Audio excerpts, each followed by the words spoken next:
Welcome to another edition of GIE, interviewing and meeting the authors. Today, I'm John Saltzman, Associate Editor of GIE, and I'm going to be chatting with our author, John Maple, speaking about the role of endoscopy in the management of choledocholithiasis. So, John, why don't you tell me what is new in the recommendations about choledocholithiasis? Well, what we're talking about is a manuscript that was authored by the Standards of Practice Committee from the ASGE. And these are updates of guidelines that were about 10 years old that dealt with the role of endoscopy in both the diagnosis and management of choledocholithiasis. And so the manuscript that we're going to be discussing today is actually part 2 in the series. The first document was published in GIE in January of 2010. And that document dealt with the role of endoscopy in the diagnosis of suspected choledocholithiasis. And this document that we'll be talking about today really only deals with endoscopic management. And as far as what's new in the guidelines, I think that our document confirms again the prominent role for ERCP in the management of choledocholithiasis is really the first line strategy to be undertaken in most cases. ERCP is successful in about 85 to 90% of the time with the removal of uncomplicated stones, and there are a subset of about 10 to 15% of patients where stones are more complicated and may require more than a simple sphincterotomy and balloon or basket extraction. Okay, and was there anything different or unusual about these updates that you found as you were looking over the data? Well, one of the new techniques that this guideline highlights is the technique of endoscopic papillary large balloon dilation after sphincterotomy. Endoscopic papillary balloon dilation as a standalone technique has been described, but at least in US series has been associated with an unacceptably high rate of pancreatitis.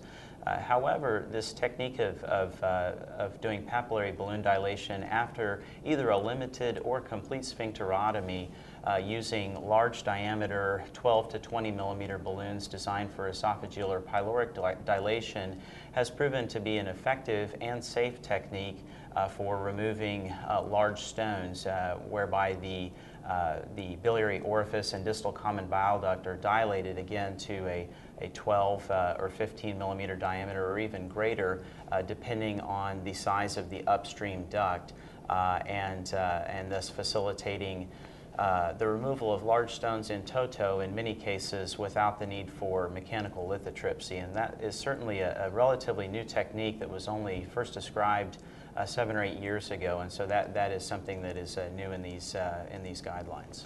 And in order to do this technique safely, a biliary sphincterotomy is advised first to avoid the risk of pancreatitis at this point? That's right. I think it's believed that initiating a biliary sphincterotomy will then, upon subsequent balloon dilation, guide the tearing of the sphincter choledocus fibers in a direction that is away from the pancreatic duct, and it seems to be associated with a reduced risk for pancreatitis as compared to papillary balloon dilation, even with smaller sized balloons when a preceding sphincterotomy has not been performed. And so this technique can be performed either with the sphincterotomy done during this index case, or sometimes if you're coming back after a failed ERCP and there was a prior sphincterotomy, it can be subsequently performed. One of the things that interested me was the patient with the intact gallbladder and doing sphincterotomy, and in the past in certain patients we had a wait and watch approach to this, and I was struck by the high rate of complications in that group. Can you tell us more about that group and what the current recommendations are?